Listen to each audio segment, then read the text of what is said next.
Hi friends, welcome to Saritha's vlog. எல்லோரும் எப்படி இருக்கீங்க? நல்லா இருக்கீங்களா?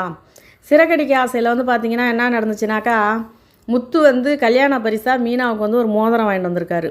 அந்த மோதிரத்தை பாட்டிகிட்ட காட்டுறாரு. இந்த பாருங்கள் பாட்டி அப்படின்னா, நீ ரொம்ப மாறிட்டடா அப்படின்னு சொல்கிறாங்க.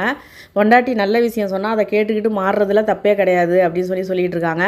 உடனே விஜயா என்ன சொல்கிறாங்க, அப்போ புருஷன் பொண்டாட்டி பேச்சை கேட்கலான்னு சொல்கிறீங்க அப்படி தானே அப்படின்னு சொல்கிறாங்க. உடனே பாட்டி சொல்கிறாங்க, நல்ல விஷயத்த சொன்னால் கேட்டுக்கிறதுல தப்பு கிடையாது, குடும்பத்தை அழிக்கிற மாதிரி விஷயம் சொன்னால் அது யார் சொன்னாலும் கேட்கக்கூடாது அப்படின்னு பாட்டி நல்லா விஜயாவை கலாய்க்கிறாங்க. அடுத்து மோதிரத்தை முத்து கையில் போட்டு விட்றாரு மீனாவுக்கு. மீனாவுக்கு ரொம்ப சந்தோஷமாக இருக்குது. எனக்காக போயிட்டு நீங்கள் மோதிரம் வாங்கிட்டு வந்திருக்கீங்க கல்யாண நாளைக்கே, எனக்கு சந்தோஷமாக இருக்குன்னு சந்தோஷப்படுறாங்க. இதெல்லாம் பார்க்குறப்ப நம்ம ரோஹிணிக்கு ரொம்ப பொறாமை தாங்க முடியல. அடுத்து பார்த்திங்கன்னா பாட்டி விஜயாவும் அண்ணாமலையும் நிற்கிறாங்க, காலில் விழுவுறாங்க. அடுத்து பார்த்திங்கன்னா பாட்டி சொல்கிறாங்க, விஜயா உன் மருமகளை கட்டி பிடிச்சி முத்தம் கொடுத்து வாழ்த்து சொல்லு அப்படி சொன்னோன்னே உடனே ஒரு கடமைக்காக அப்படி கட்டி பிடிச்சி முத்தம் கொடுக்குறாங்க விஜயா மீனாவை.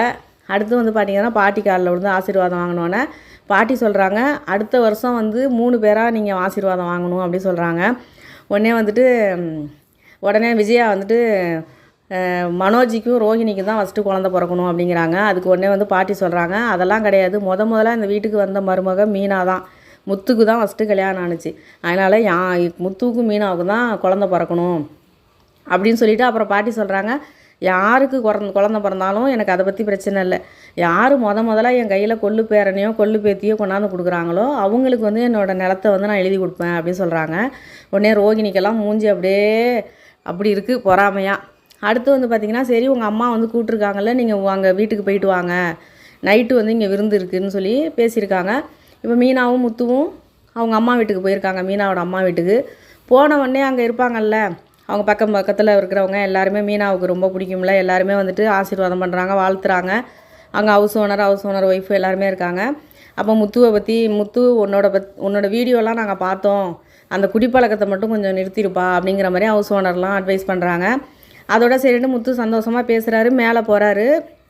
மேலே உட்காந்து சீதா ஏதோ சூப்பெல்லாம் செஞ்சுருக்காங்க, அதெல்லாம் எடுத்துகிட்டு கொடுத்தோன்னே அதை கையில் வாங்குறாரு. அப்புறமேட்டுக்கு சீதா சொல்கிறாங்க, மாமா இந்த சட்டை உங்களுக்கு ரொம்ப நல்லா இருக்குது அப்படின்ட்டு. உடனே ஆமாம் சீதா, வீட்டில் அப்பா கூட சொன்னார், பாட்டி கூட சொன்னாங்க இந்த சட்டை ரொம்ப நல்லா இருக்குன்ட்டு அப்படின்னு சொன்னோன்னே, அத்தை எந்த கடையில் அத்தை எடுத்தீங்க, எவ்வளவு இது அப்படின்னு கேட்டுட்ருக்காரு.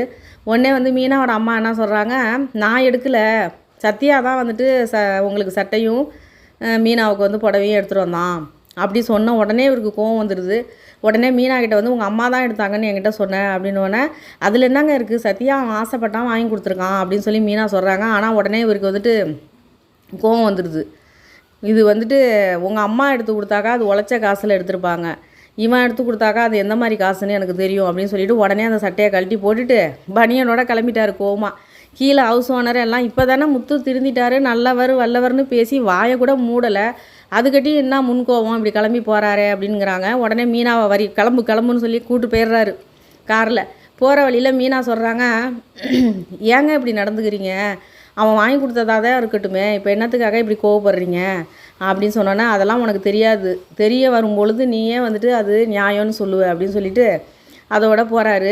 இப்போ நீங்கள் இந்த சட்டை இல்லாமல் நீங்கள் போனீங்கன்னா உங்கள் அம்மா ஏற்கனவே எங்கள் குடும்பத்தை கேவலமாக பேசுவாங்க, இப்போ நீங்கள் இந்த சட்டை இல்லாமல் வீட்டுக்கு போனீங்கன்னா உடனே உங்கள் அம்மா இதை வச்சு ஒரு பெரிய கதையே பேசுவாங்க அப்படின்னோடனே, உனக்கு என்ன இப்போ நான் சட்டை போட்டு போகணும் அவ்வளோதானே அப்படின்னு சொல்லிட்டு நேராக ஒரு துணி கடையில் கொண்டே நிறுத்துறாரு.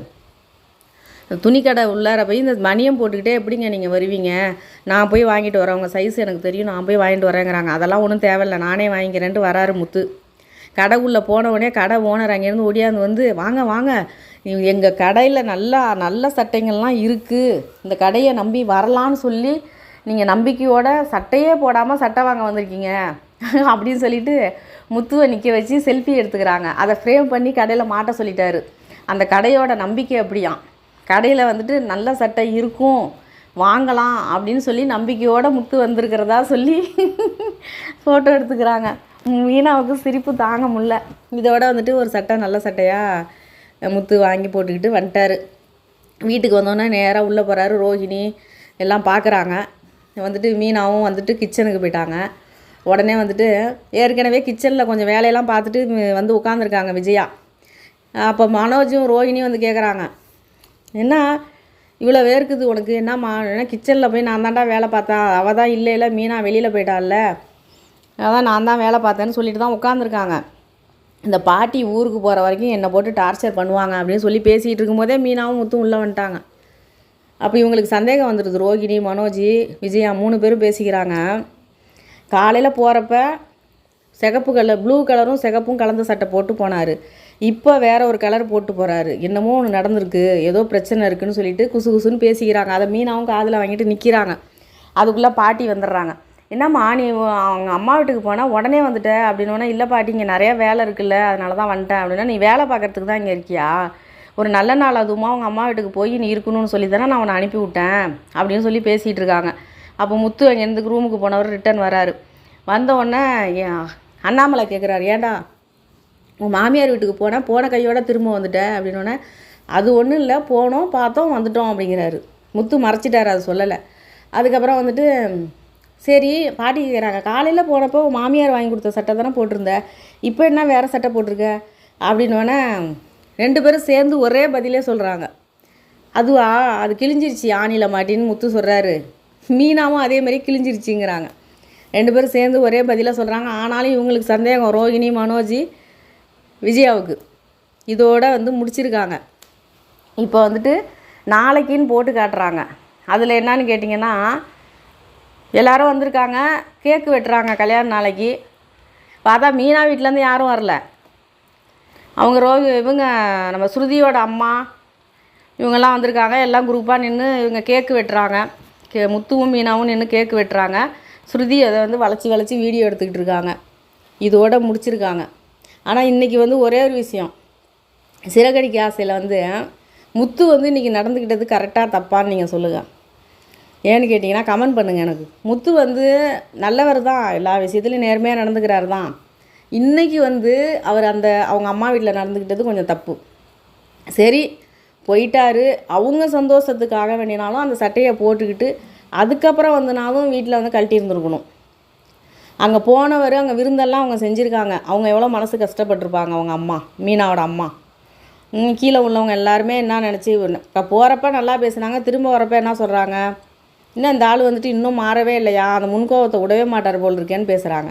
முத்து அந்த இடத்துல மீனாவுக்கும் ஒரு அசிங்கம். அவங்க மீனாவோட அம்மா தங்கச்சி எல்லாம் எவ்வளோ கஷ்டப்படுவாங்க.